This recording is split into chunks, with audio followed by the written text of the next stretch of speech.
how can a small company compete and win the war on talent against larger, big corporates with amazing brand that everybody, at least they think they want to work for?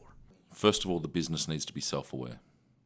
So self-awareness within an organisation is huge, especially in startups. Self-aware? So self-awareness. So understanding what your company actually looks like. Okay. Not necessarily what the CEO sits here and goes, this is what my company is and this is what I want to do. Or, the salesperson and how the salesperson pitches the company externally. It is, what is the culture actually like in the business? Okay. You want to compete for talent and you're a startup, then you've got two major things going for you. Number one, you have the ability to grow with that company and create something amazing. You can be at the forefront of getting involved in that piece, and that should be a major selling point to that. Number two, you can have exposure to anybody in the organisation because it's a startup. You can learn from Jane in finance. You can learn from Anwar as the CEO. You can have multiple different mentors in this organisation that you can learn from, and that's a huge selling point for people to get involved in. Okay, and more you're seeing bigger heads of talent acquisition roles going to people that have started up in startups because they've had more exposure to things. For instance, I have a recruiter or I have somebody, any staff member, it doesn't need to be a recruiter, working in an IBM. You are doing this job, you are doing this, and the reason I use IBM is because obviously I used to manage the head of talent acquisition for IBM. You have exposure to certain areas within the business. Whereas if you're working for a startup, the difference between maybe 10 people in a room and 380,000 people globally is the fact that you have exposure to anybody within that organisation. And as that company grows, as that company is getting more involved, you're involved in that element. You are building that. You are instrumental in that. How many people feel like when they work for a Microsoft or a Google or an IBM or whatever it is, that if something happens that they sat there and went, we were really instrumental in making that happen? Not many.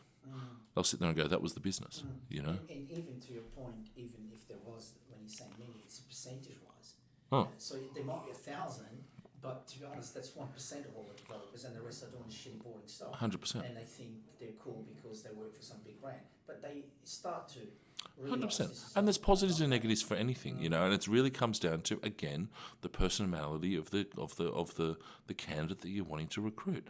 Somebody that's in a startup is going to look for a different person that somebody is in a major multinational. You're going to be looking for different skill sets within that business. You know what I mean? Because if you have somebody that is a recruiter in a larger multinational organisation which has 1,700 other recruiters, you're going to be looking for a different skill set rather than a HR person that needs to recruit as well for a startup of 10 people. It's a different skill set. Got it. Okay, so can we talk about a couple of things that come to mind? I mean, you've mentioned a couple of things. You talked about the fact that they can learn so much as opposed to be just sitting into literally one little department with walls on both sides and they don't know anything else that's happening within the business. How about if we start to talk about cultural things? How about if we talk, for example, about inclusion? In my world, I hire engineers and architects and stuff, as in software engineers, software architects. Most likely they come from, they're immigrants from different countries and stuff. And they clearly always have got some insecurities and issues about accent, about the fact that, their degree is from India or their degree is from somewhere in Europe or whatever else. And, in Australia, we love to hear that, it's a Sydney University degree or UTS or whatever else. So there's that kind of... No, I don't necessarily... I don't think that's the way it is anymore. I think 10 years ago, definitely that was the case. The degree part? The degree part and where you went to school was definitely more important. I think that, to be honest with you, if any organisation that I was working with had those rules put in place of where it kind of came from and how it was built, I'd be having conversations internally within the business sitting there going... I can guarantee you 90% or 95% plus of every software engineer that has a degree from any country that's not the Western world, or even, to be even more precise, not Australia, New Zealand, US, Canada, UK, and drop everybody else, they would rather not tell you the country. They try to put the name of the university. Sometimes they not even put the name of the university, but they will never put the country. No question about it. They try to hide it. You can see that in the structure of the resume. On purpose, they're hiding the fact that that degree is from that country. I know for a fact there are environments, and that's not the HR people, the recruitment process. I'm talking about the managers. I know for a fact there are toxic environments there, in particular in the software industry, where there's a huge amount of discrimination, whether it's their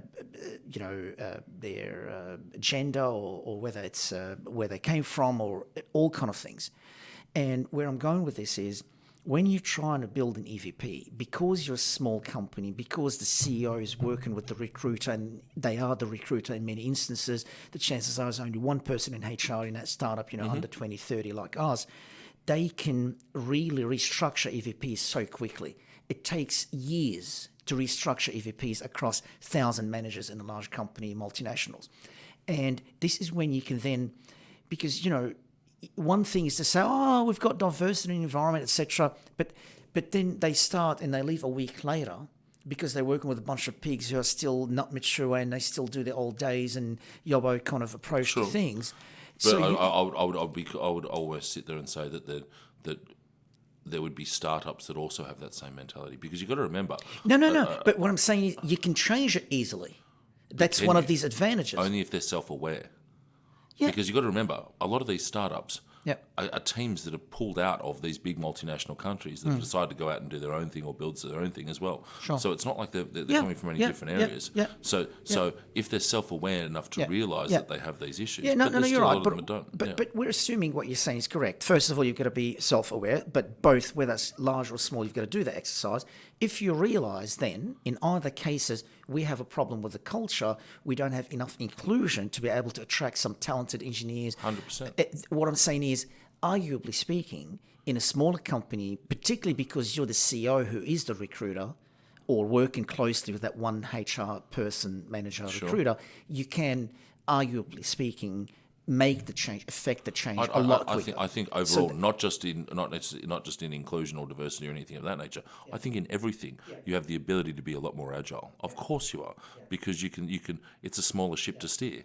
You know what I mean? It's easier to turn a canoe than it is to turn a freightliner. Yeah, the reason I've picked up inclusion, so we're both on the same page, absolutely correct. The reason I've picked up inclusion, my own belief, and I'm dying to hear your list, top three, in terms of why people want to work for you. My top three, based on what I've been doing, recruiting now a bunch of people, and I've been doing recruitment for my Recruit Plus for the last 5-6 years, clearly. Number one is learning. They want to know they're working on interesting stuff. They're going to learn. Yep. Especially technical people. They want to learn all the time, man, because they become out of date. Technology changes so much, yeah? Number two is inclusion. And part of that inclusion, not just you're accepted with your accent, gender, blah, blah, blah, as we touched on a couple of things like that before. Inclusion in the sense that your opinion matters as well. Of course. You have a seat at the table. And that is the other unfair or potential unfair advantage startups can have over the big ones. That's the things that a CEO can affect very quickly. Make sure you have a culture of inclusion. Everybody's opinion is valued. They have a seat at the table. Number three is the remuneration. I'm dying to hear what would be your top three and in which order. So the top things that they're looking for is career progression. These days, the younger generations that are coming through, what is this going to mean for me? What am I going to be doing in 2 years? What am I going to be doing in 1 year? Okay. Gone are the days Just taught me something. Gone are the days of people coming in and sitting there and going, you do this job for 5 years and then you're going to move into this. No. What's the difference between learning that I mentioned and between that? Or are they related? Or? Because one of them is, how are you going to teach me in one way? Okay, and how am I going to learn new skill sets? Yeah. The other piece is, what am I actually going to be doing? You can teach me till the cow's gone home, but if not, we're not moving into different areas of the organisation. But if you have those skills, you can go anywhere else and apply them and get a job for that. 100%, but they're not going to be coming... But it would be nice if it's... 100%, they want to understand what this organisation can do for them, because people still want to... And don't get me wrong, people will stay 1 or 2 years now and then they'll go elsewhere. But, that comes back to the conversation we were having before about how do you what is really, really important to people. So I think career progression is a major part of it. Number one? Number one. And number two? The inclusion thing we talked about doesn't make it in the top three? Of course it does. But I think it's going to be framed differently. I think it's going to be the people that you're working with, not necessarily inclusion, but it's going to be the people that you're working with. So the second most important part is, who is my leader, or who are the people that I'm working with? Who are the people I'm working alongside? The successful recruitment these days often means you need to meet other people in the team, because because if they don't like other people in the team, as soon as they start, disengagement hits. And that's a huge problem. If you hire somebody and they're already disengaged, you've just lost half your productivity. Sometimes you have a hiring manager who's brilliant at what they do, but they're not exactly people person or persons. Completely. And therefore you're trying to Sometimes, keep them most of the in the time. dark. You don't bring them into interviews. That's It's why a bit leadership of a funny is so one. important, 100%. You know what I mean? And especially in the development space. And this is a very gross generalisation. Sure. But the reality is, most people that are, program managers or programming managers, or programmer managers, started off as programmers, kind of single focus, doing this, doing that, and then because they were so successful as a programmer, moved into program management. That doesn't necessarily mean you've got people management skills. Got it. Or leadership skills. Or leadership skills, 100%. So they're looking for people in regards to what, and number two, I definitely believe would be, who am I going to be working with? Who am I going to be working for? Okay. Love it. Number three? Number three is the overall culture of the business. Okay. What is that? And how does someone sense that during the interview, or even two interviews? They'll be asking. So especially with the new generations coming through, they are asking, what are you actually doing as an organisation? Or they're going to be, how sustainable are you? What corporate social responsibility initiatives are you looking at currently at the moment? It's a huge part of it. More and more so. I need to make sure we turn the lights off tonight after we leave. Can you make sure we do that, guys? But 100%, more and more so, especially younger people coming through, they want to know, if I'm going to be working for this company, are they doing good or are they doing bad? They want to be proud of the organisation that they work for. And so they bloody should, to be fair. They should. We want people to be proud of the organisations that they're working for. And I want to work for a company that is doing the right thing, definitely. And get proud of what they're doing and sit there and go, wow, okay, look at what we've done for... Funny, being a tech leader, I don't think too much about that, but the proud part for me is build a product that we believe adds the most value, change people's lives. You're a CEO. You've got to think about things differently. You're a CEO. You're not this person that has just come into an organisation to learn and entry level, and to turn around and sit there and go, you know what, I want to know what the company I'm doing for is actually doing good, and I want to feel proud of where I'm working for because of that. Yeah. You know what I mean? They can't turn around and sit there and go, we built this amazing product.